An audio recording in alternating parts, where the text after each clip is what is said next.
Hey guys, welcome back to another video. Today we're showcasing a Roblox trade bot called Gear 5. So I'll be showing you guys what Gear 5 is, how to get Gear 5, and how to set up Gear 5. I won't be showing you guys how to set up on a VPS, so if you'd like to know how to do that, then you can join a Discord and the support team can help you out with that.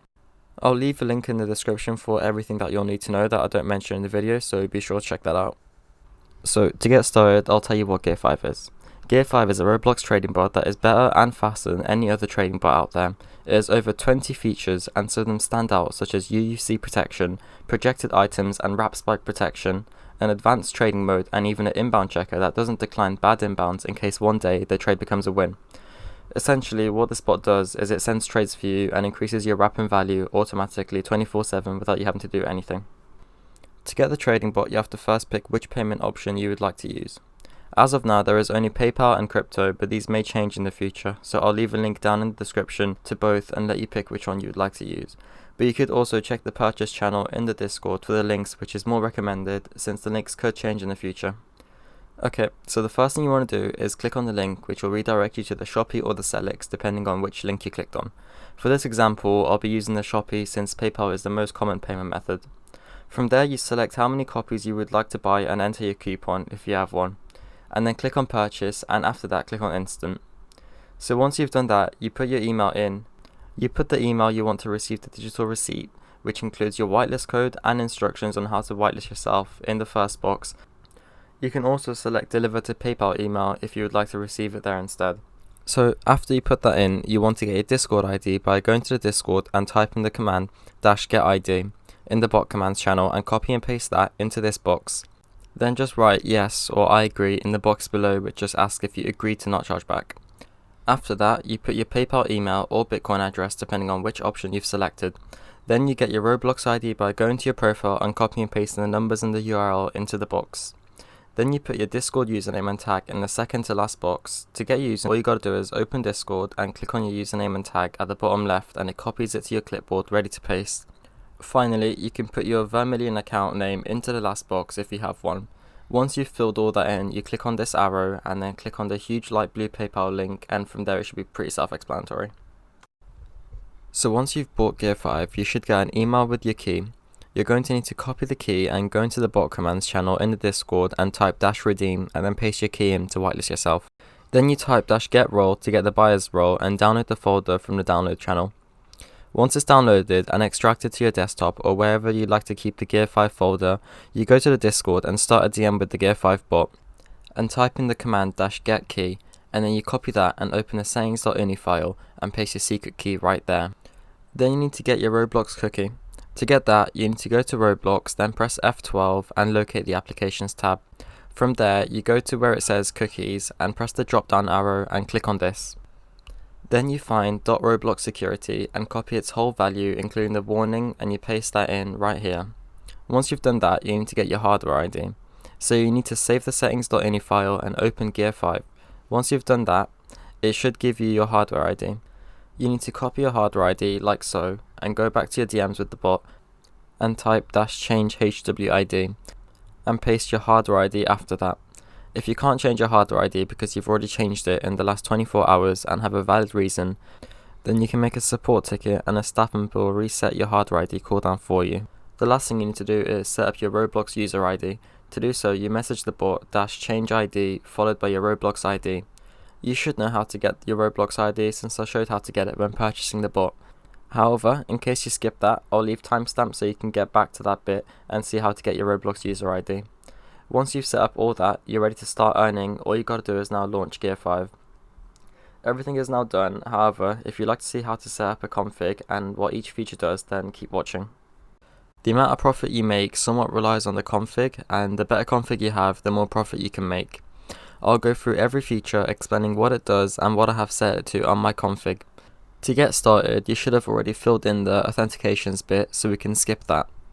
For the webhooks, the general webhook is like a transcript. It sends everything the bot does to a Discord channel. This is mainly used by buyers who use a virtual private server, but since I'm not using one, I can leave that bit empty.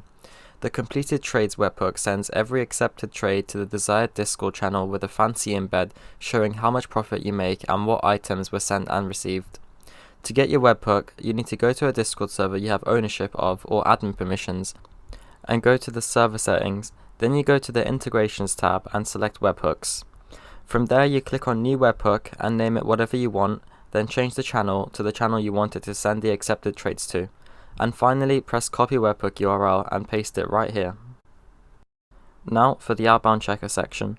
The outbound checker scans every outbound trade sent constantly while the bot is running in case an item's value has changed, so it can decline the trade instantly if the trade becomes a loss. I recommend always keeping this set to true. Now onto the minimum gain percentage. This is the minimum percent of the value you can get from a trade. I'll set this to 1 since that would mean I get more trades than if I were to set it to 2. Let's move on to loss tolerance. This is the amount of value you need to gain from a trade. I recommend keeping this at 200 so you don't get any losses.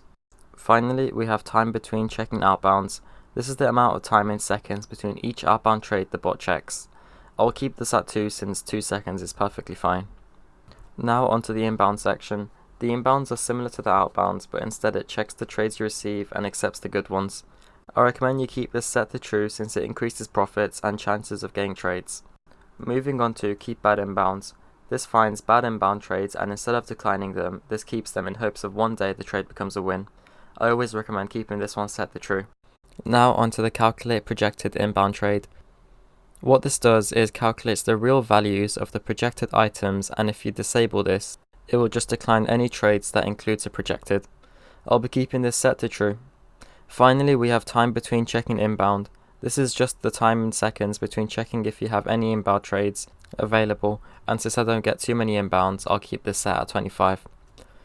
Moving on to the main section, there are 3 trading modes: 1 downgrade, 2 upgrade, and 0 will do both. It's been recommended by the owner to keep this at 0, but if you have a lot of smalls, then you could switch it to 2. There are 2 trading types, advanced and normal. Advanced uses a far more advanced trading method that can get you huge wins and very small chances of losses, but the normal version uses the Rollimons values. Now onto minimum gain percentage. This is similar to the one I explained before, and I'll be setting this to 1, but it's recommended to set it to 3 once you get over 20k wrap or value limiteds. Moving on to max gain percentage, this is the max percentage of value you can gain from a trade. If you keep this low, then you have a high chance of getting accepted trades, so I'll set this to 10. Now onto minimum wrap gain. This is how much wrap you want to gain from trades, but since I'll be trading for value, I'll keep this at 0, so it's off. Don't do 1v1s. This is when you give someone 1 item for 1 back, and setting this to true will stop the bot from doing so. Now onto minimum demand win. Keeping this at 1.1 will mean you trade for better demand, but setting it to 1 will make the bot trade for the same or better demand, and if it's set to 2, the trade needs to be double or better demand, and so on. Max demand win is straightforward. It's the max amount of demand you can win, and the lower this is, the higher the chance of a trade getting accepted, so I'll keep this at 0. Moving on to gain scale. Unfortunately, I don't know how this works, and I don't recommend you change it if you don't know how it works either. Next up is follow to send trades, and this is basically a follow bot. Since that isn't allowed on Roblox, I highly recommend you keep this false. Next up is max limiteds offer and max limiteds request. This is the max amount of limiteds the bot can offer and request.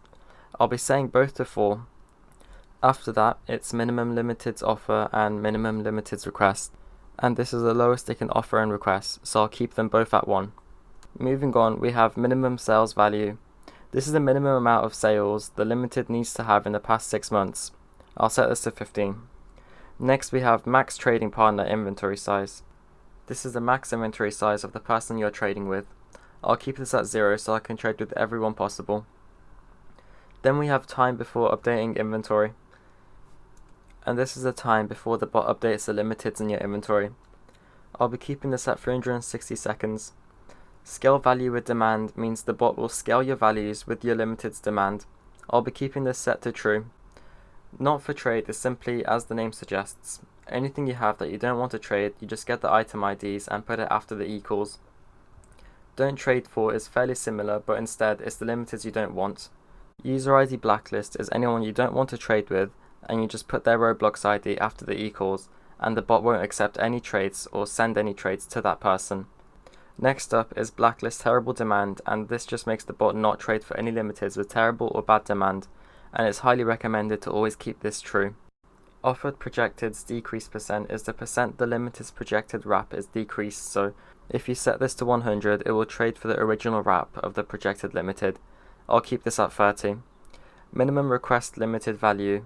This is the minimum amount of value the limited the bot is trading for needs to have. I'll keep this at 0.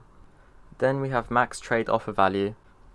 This is the max amount of trade item value of offered limiteds you want the bot to trade. I'll keep this at 0 too. Next we have max trade request value, and this is similar to the one before, but instead it's for requested limiteds, and I'll keep this at 0. Finally, we have minimum time before trading with same user. This is how long in seconds the bot needs to wait before sending trades to the same person, and it's recommended to keep this at 12 hours and above, so I'll set mine to 86,400. Moving on to the extras, we have clean messages. This keeps your inbox clean by deleting all trade-related messages in your inbox. Then we have UUC protection, and this is highly recommended to never turn off until UUC scams die or stop. UUC scams are basically when someone sends you a trade request with an item that is no longer in their inventory, causing you to give the items they requested once the trade is accepted, but in return you don't get everything they offered. Having safe mode set to true doesn't allow the bot to send trades where the requested limiteds have less value than the offered limiteds, and I recommend you never disable this. Delay when rate limited is the time the bot waits in seconds after being stopped by roadblocks from repeatedly sending trades. I have this set to 10. Auto restart makes the bot automatically restart every hour to check for updates and try to fix any issues the bot was having. I have this set to true in case an important update happens overnight while I'm sleeping. Second to last, we have developer mode. This prints many messages that tell you what might be causing the bot to slow down or what issues the bot is having, and it comes in handy when making configs. Finally, we have debug mode. This prints the types of trades you would be getting with the current config but doesn't send them, and this is also very useful for making configs. So that's all the features explained. If you still don't know what you're doing related to configs, then it's recommended to not mess with the config and use the default one instead. But there's also a config sharing channel in the Discord where players can share their own configs, so you're free to use any of those if you'd like. I have no doubt that there will be more features in the future, so to stay updated you should join the Discord so you don't miss out on any future updates. And talking about not missing out, be sure to press that subscribe button and turn on the post notifications so you don't miss out on any future videos. Peace.